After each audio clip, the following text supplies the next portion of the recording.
I wanted to do a little addendum because I did a slight injustice to Edward P. Isham's version of the Isham record. So he has moved the material about the John and Jane's wills to the front of the book, and I also said that was missing the record of the theories about John Isham's origin, and they're elaborated there still. So what was missing was the little hand drawing of that Brainerd, I think, had done himself of Isham's point and so on. But I just wanted to call attention to the wills, particularly their faith. While it says there's that little bit about perhaps John could have been a Quaker. There's no record of that, really, no support for that apart from him traveling some distance to witness the will of a prominent Quaker. But they're obviously people of faith, and John acknowledges that in his will. And I also just mentioned that John, that he gives third in his will, a third of his land to his wife, and 2/3 to his two eldest sons. There are 6 daughters as well, so they get acknowledged in the will as well. But perhaps the third of the land, I'm just guessing here, but perhaps the third of the land that went to Jane was what ended up on that western end that I talked about in the last video,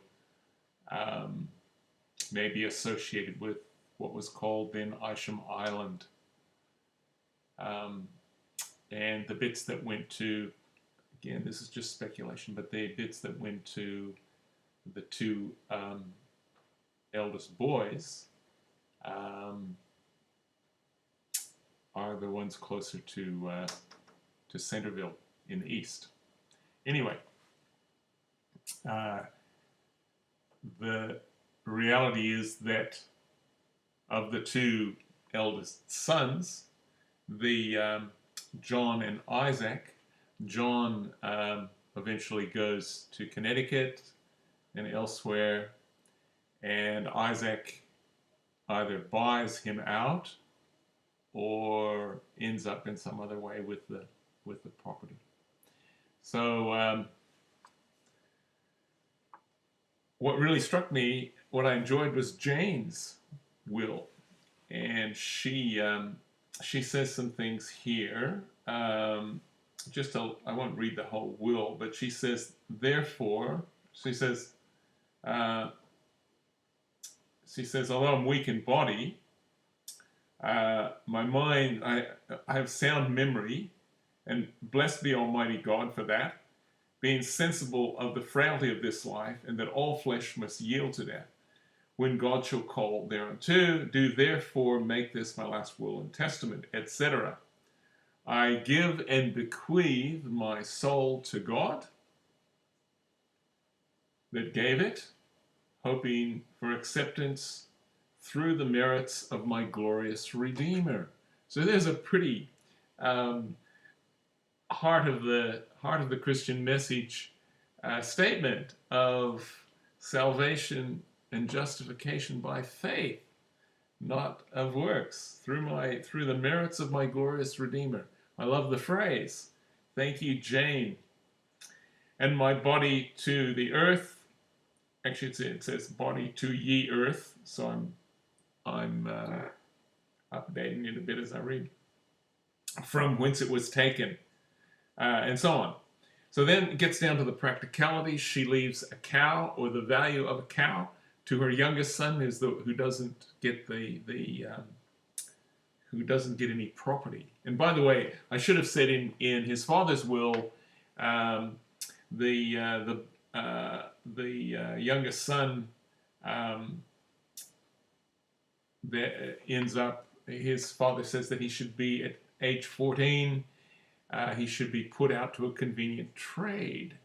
So even in these early days, obviously, almost everyone was farming, but taking up a trade was also an option. It'd be interesting to know what trades were available. I assume a lot of the things like blacksmithy and leatherwork and so on were actually done um, on the farms. People were self-sufficient, but yeah, that would be an interesting thing to pursue.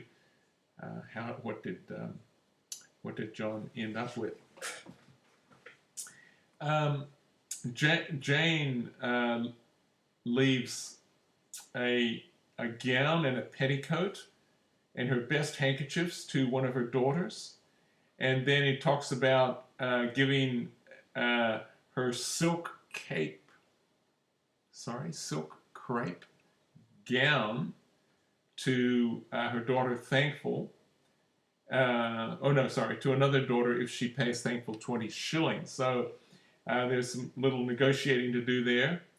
And she makes other allotments, even leaves a bit of money to the two inheriting sons, so she obviously had some at her disposal. And she leaves her Bible to her daughter Mary. Oh, sorry, her daughter Thankful. So she was literate. And that's interesting, considering the demands, the practical demands of the self-sufficient life of someone living on a farm at the end of the 17th century. Might leave it there.